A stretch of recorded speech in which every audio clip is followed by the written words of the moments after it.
everybody, welcome back to Kiki's Closet. I am so happy that you're here with us today. Over the last 4 episodes, we have chatted with friends who have worked on specific shows, but today we're doing something a little different. Today we're celebrating 5 extraordinary Black artists who all hold a very special place in my heart. We've got a lot to say, so we're gonna split this up into 2 episodes. So let's get on the road, Henny. No one says that, but yes. Come on and come and play in Kiki's Closet today. These friends inspire me both on and off stage. Please help me welcome Marquez Johnson, Austin Rivers, True Verrett Fleming, Shanice Alexander. Sabia Michelle Derry. I was very lucky to meet all these friends through theater, so that's where I want to start. What was your first introduction to theater? And then, when was the first time you saw yourself represented on stage? I want to say my introduction to theater was in high school. The first time I saw myself represented, though, was, I believe I was six years old. And being from Connecticut, obviously, we drove into New York all the time, and we went to see Lion King. So that was my first real experience. I saw myself represented immediately. My introduction and my first experience are the same because my parents took me to see Aida. That was my first musical. So my first show that I did was the movie version of Annie live on stage in 4th grade. And in the movie, Punjab is a character. And so I, being the only person of color, played Punjab as a 4th grader with a towel turban on my head, with a terrifying accent. And then my first time that I saw myself represented, like true, was Lion King. I did in middle school a review of Carole King music. So this was pre-Beautiful. So I'm not saying that I was in the original cast of Beautiful, but I was in the original cast of Beautiful. The first time that I ever saw like myself represented, which was seeing like another Black actor on stage, was Aida at the Dutch Apple Dinner Theater. I remember like reaching over to my mom and being like, oh my God, because like I was like, there is someone who I can semi-connect to, who I look down at my skin and they're the same person. My introduction to theater probably came in like 4th grade when I started doing musicals, but I'm realizing in the last like year or so that I am just now seeing myself represented on stage. And it's not because I haven't seen Black people on stage before, but it's because my Black experience I hadn't seen on stage before. A Black girl who does poetry and, you know, that kind of stuff I'm starting to see now, and I didn't know existed until very recently. It's an interesting thing to mend with, that it's a thing that we all connect with, but it's also a problem that it's only these 4 or 5 shows that we all have seen, and that's what gave us our introduction to Black lives on stage. Now, all of you have been acting from an early age. I want to know when the first time or any time that you felt discrimination working in theater. You know, one of my experiences, we shared in one of those experiences together, Austin as well. And during that production, let's say that this particular theater company was covertly racist to us. They pretty much ignored the fact that we were a community of persons of color, and unfortunately also they had some unsavory casting within our production. And for me, this was maybe the 5th production that I had done with this particular theater company. And for the first time, I realized just how closed off to our community they had been. This time more, I felt stronger about it because it was a theater company that I worked with. It was with friends that I had longed to see again, you included. So it was a fantastic experience. But what happened was they completely ignored the fact that we were Black and Latino. We had special demands, and our special demands were to keep certain lyrics, not to cut songs, and to try to direct the narrative in a way that they felt they could handle with their privilege, if you will. You know, and we decided to like put our foot down, and from that point on, we had that negative experience. So for me, it was like, how are you saying that you're a community, a theater of family members, and you're inclusive and you're all this, but we have the simplest of demands and you don't even want to hear us? So from that point on, I felt like wow, I can see even in companies that I felt that I loved and trusted, that there's a certain level of privilege. The thing that really stuck out to me was the changing of lyrics and changing of words or removing of lyrics. They were always lyrics that were very specific to the storytelling and to the culture of the people that we were representing. And it almost felt like the things they were picking to cut out were purposeful. Like it was almost like selecting these specific things that represent this culture. Let's take these things out of the show that represents these people. It was just odd. I had a really intense experience this past summer with an adaptation of a historical story about slavery, written, directed, and produced by a non-Black person of color who is white passing and not from America. You go into it knowing, okay, this looks like it might be a little off, but at least I have work. I wouldn't take it back or not do it again for anything in the world. It was an amazing experience, but doing a Black story that has been appropriated by somebody completely having nothing to do with the story, who only clearly just wanted to come up off of the story and be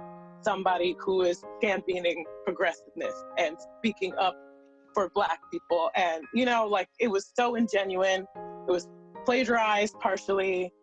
White voices had longer songs and more solos, and the Black voices were not as prominently displayed except for in choruses, and the whole thing was propped up on Negro spirituals, and that was what keeps audiences coming, is the sound of everybody singing together. And I just felt so drained. I feel like I'm still filling myself up back from that experience. Well, we just want to be a part of, Black people and POC just want to be part of the conversation. When you're creating new work, why shouldn't we have a seat at the table when you're creating stories about our lives? I want to say that I think it's interesting that the biggest thing coming out of this for me is all of the stories that I've always wanted to do and now realize that they weren't written by us for us. They were written, unfortunately, by non-persons of color for non-person of color audiences. Although I love my career, I realized as of this last week just how traumatized I am because of it, because it's a system built off of white supremacy, unfortunately. So the thing is that even though I'm proud to have done shows, and I'm super proud to continue to want to be in them, I'm challenging myself to see if it's really worth it, because at the end of the day, I'm still contributing to a system that is actually doing a disservice to myself. So I'm super glad that now we're all speaking out, even our brothers and sisters who have made it to the very top. They are the upper echelon of Broadway performers, and they are tired.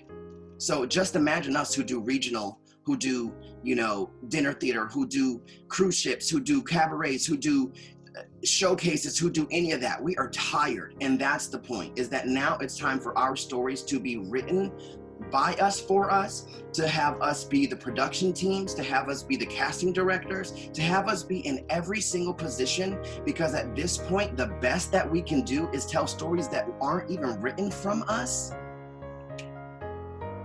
That's how I feel about it these days. The thing about that's so sad is that there are so many stories written by people of color for people of color, but that don't get picked up. They don't get picked up because there's not a producer in the country that's gonna put it up. Right. People have told me, my mentors and stuff in college have told me for years, write your own work, create your own work. And I'm like, I completely respect that. But guess what? I know people who that is their ministry. That is their space. That's not my space. Yes. And it's not our job. We shouldn't have to write for. Yes. I want. Look, I will bring it to light. I want to lend myself to that work, but I know that I am not a writer, so don't push me. Correct. Right. Yeah. You know what I mean? I was lucky enough to do Beauty and the Beast, the international tour. And I remember we were getting notes, and my bet was, this beautiful African goddess. The director was like, hey, Jen? And she's like, yeah. No, he didn't say Jen. He was like, hey, Babette, can you do the black thing with that? And Jen, myself, and another actor of color just all looked at each other, and we were like, in front of the whole entire cast. And we were just like, and Jen was like, absolutely not, I cannot, that can't happen. So no.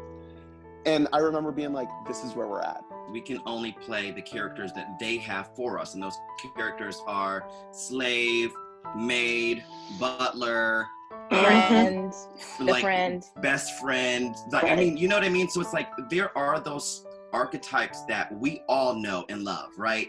Like, I would love to be Prince. I would love to be King. I would love to be those things, but we don't necessarily get those unless it is specifically, this is a Black story. It's because white audiences, and theaters know this, white audiences do not like to see otherness normalized.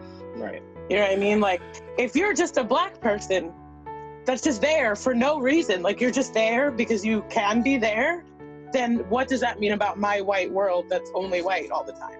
Mhm. It's like an attack. They read it like an attack. And also the thing that makes me saddest about it, I think, is that then it starts to seep into my own perception of myself. Absolutely. If I can sing this, if I can act it, if I can dance it, I'm going in for it. But even just now when I did Bandstand, when I got the appointment rather, I was like, oh, I had to sit down with myself for a while, you know, before that audition. I was like, why can't I wrap my head? Or why was that my first reaction? You know, I was like, oh, okay, okay. You know, it's like, no, you know what I mean? There were Black people in Cleveland in the 40s. Like, I don't know if everyone in the room went to school for theater, but I feel like it starts truly there. There were times where, you know, you were told, okay, this is what you need to do. These are the type of characters that you need to look at in order to succeed in this business. To go off of what you said, obviously, since we both went to college at the same time, it stems from obviously not having Black people on the staff, right? Yeah. So we don't have that. So they can't talk about the types of shows that are out there that they've experienced or done, or they're experienced enough to tell the other colleagues, hey, we should be doing these kinds of shows. We can do this, that, and the other, blah, blah, blah. That's the first part of it. I think the second part, though, is that, like, also knowing that in the universities, especially if there aren't a lot of professionals who are going out and doing theater elsewhere and coming back, they don't really know what stays current and how it stays current and what we should be doing. So Absolutely. the information is coming from their small microcosms, right? So what we learned here in Pittsburgh from those professors was what was going down here in Pittsburgh. Yeah. Right? And so Hands I down. shouldn't be told that I should be looking forward to doing specific Black roles or roles like that versus being encouraged to go in doing what I am best for. Yep. Right? But here's the thing, because they cannot do that same advice to our counterparts, right? Because then when we do have Black specific shows, obviously people are feeling left out. But the reality is why can't we play make-believe? That's what I want to know.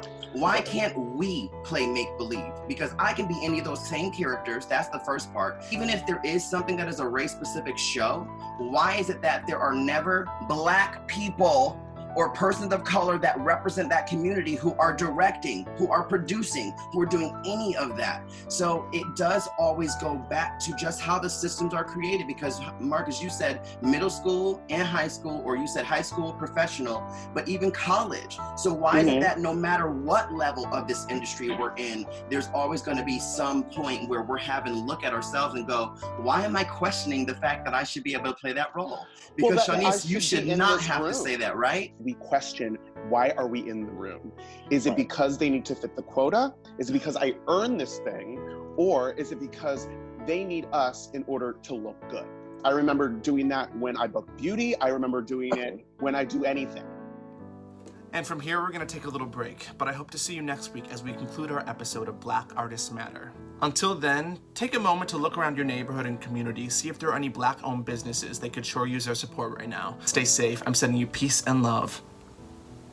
Come on and come and play in Kiki's Closet today.